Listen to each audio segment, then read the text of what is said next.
Hi everyone, I'm the Tax Pro, and today I'm going to talk to you about entering sales from a third-party processor into Wave. So what I mean by that is entering sales from a system such as Square, Stripe, Shopify, other payment processors into Wave.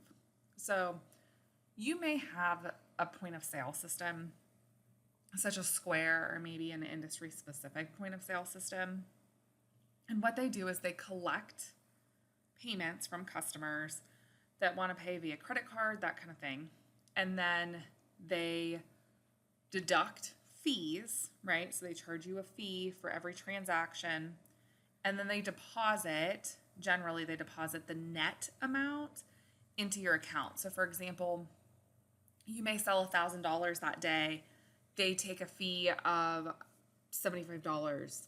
And so they're going to end up depositing $925 into your account, right?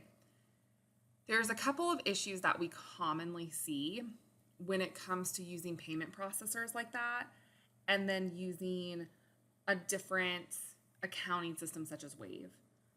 So your payment processor is going to issue you a 1099-K at the end of the year, as long as you meet certain thresholds. Pretty much all payment processors generate those automatically.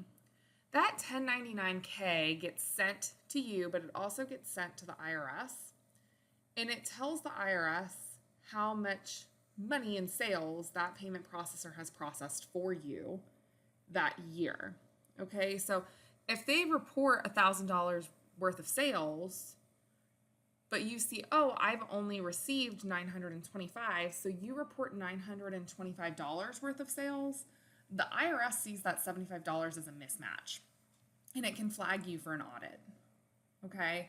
So you want to make sure that you're recording these sales properly in Wave. I'm going to show you how to do that, okay?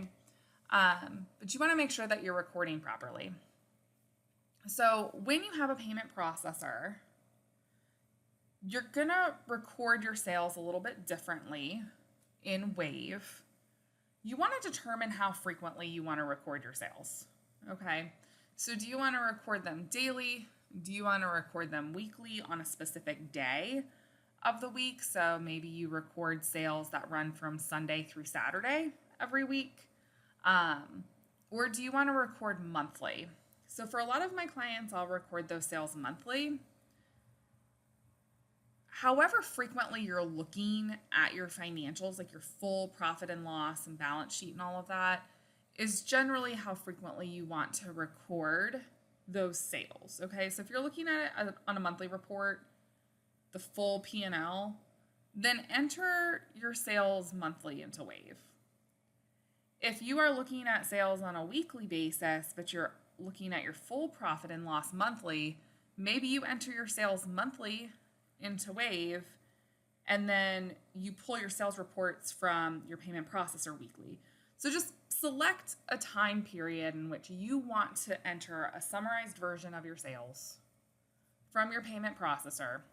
Select that time period and then stick with it, okay?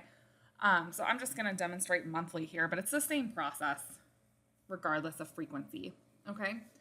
So the first thing that you need to be able to do before we go into Wave and we enter that, so you need to pull your report from your payment processor, right? So you got to figure out what reports you need to pull. And depending on your payment processor, it might be a different set of reports, right? Each payment processor has a different type of report.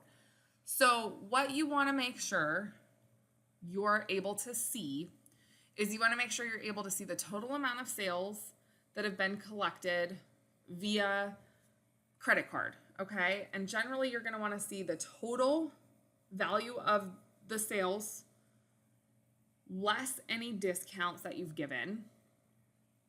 You want to see a total amount for fees.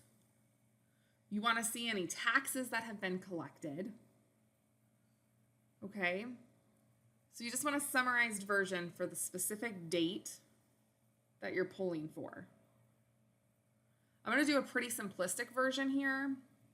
If you have specific needs, feel free to leave a comment and I'll answer those questions as I'm able to. So you've pulled your report and now you need to enter it into Wave.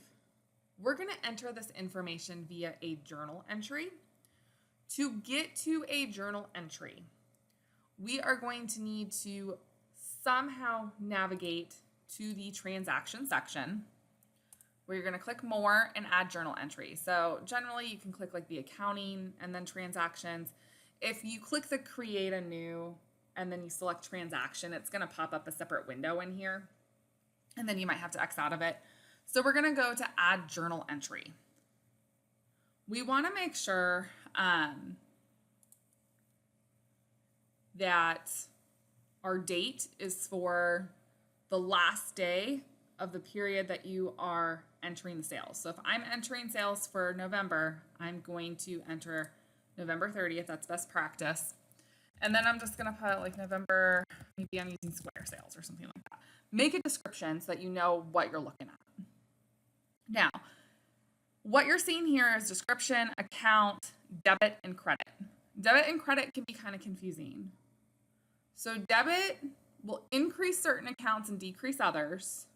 Same with credit, okay? So I'm going to start by recording my sales. So I'm going to just dump everything in sales. If you have separate categories you want to split this out into, you can. Let's say that I have $10,000 worth of sales for the month, okay? I'm going to credit my sales amount. Now notice down here, it says total debits, total credits. Total debits does not equal total credits. This is the problem. Total debits have to equal total credits in a journal entry, okay? I'm going to show you how that works. So we've got sales, $10,000 worth of sales.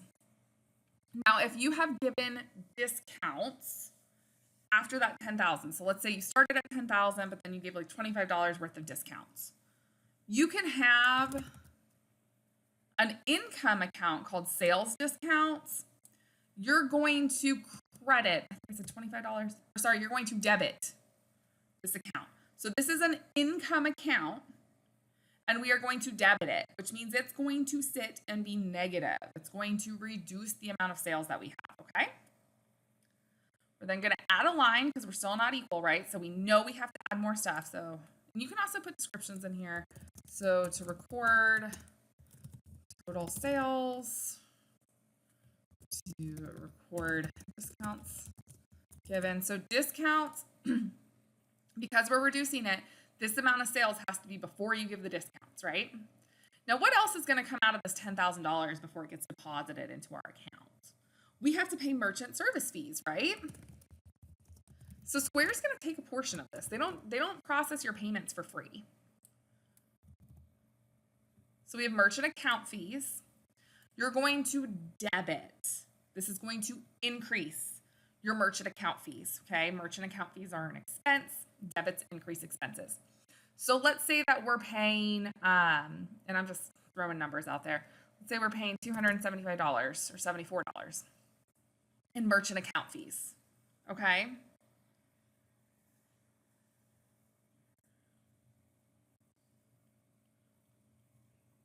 Okay.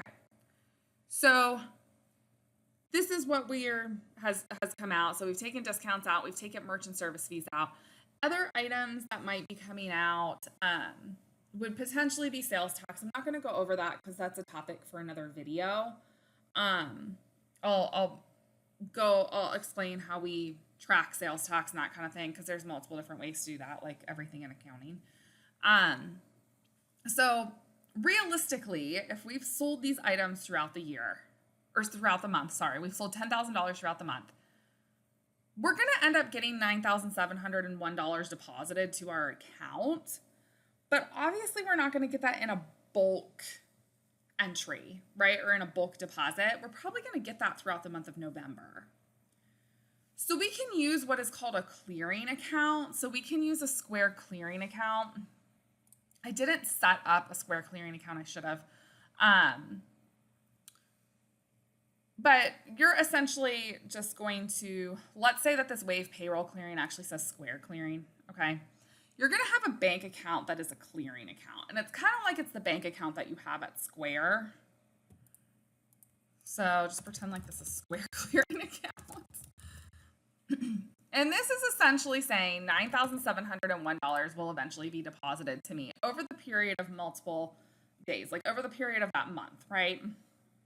And so we're going to add that amount into the Square clearing account.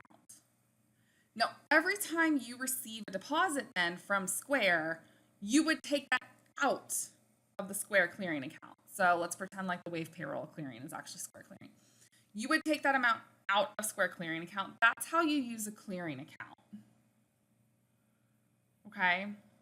We don't have to use clearing accounts though. If you don't like that, if that's confusing, I see some clients that say, well, how do I know that I'm receiving all of my cash then? And that's a good question. You would have to go into your payment processor then, and you would have to look to see what sales are included in each batch that they deposit. Some point of sale systems make it easy and they'll do a daily deposit. Some of them will do like a batch every week or as you request it, so it makes it a little bit harder.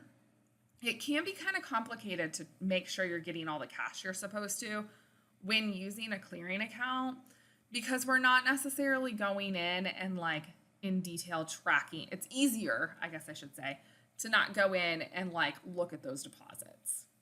Okay? If you don't want to use a clearing account, what you would have to do is you would have to do this entry for each batch from your payment processor.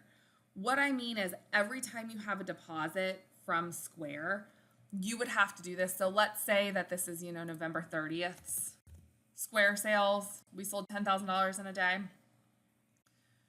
You would then have to say, the deposit amount going into your checking account for that particular day is $9,701. But you would actually have to be getting that $9,701 in order to match the transactions as they come in through your bank account. Okay.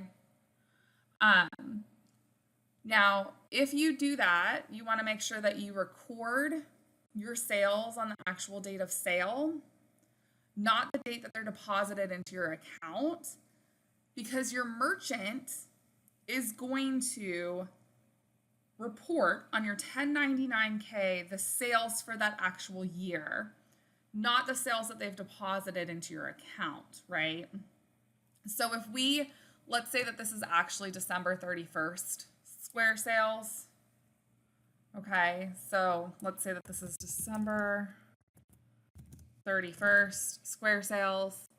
And let's say that I'm actually going to get this deposit on the 2nd. If I were to record this on the 2nd of January, my profit and loss for 2024 will be incorrect and it will not match my 1099K. Okay?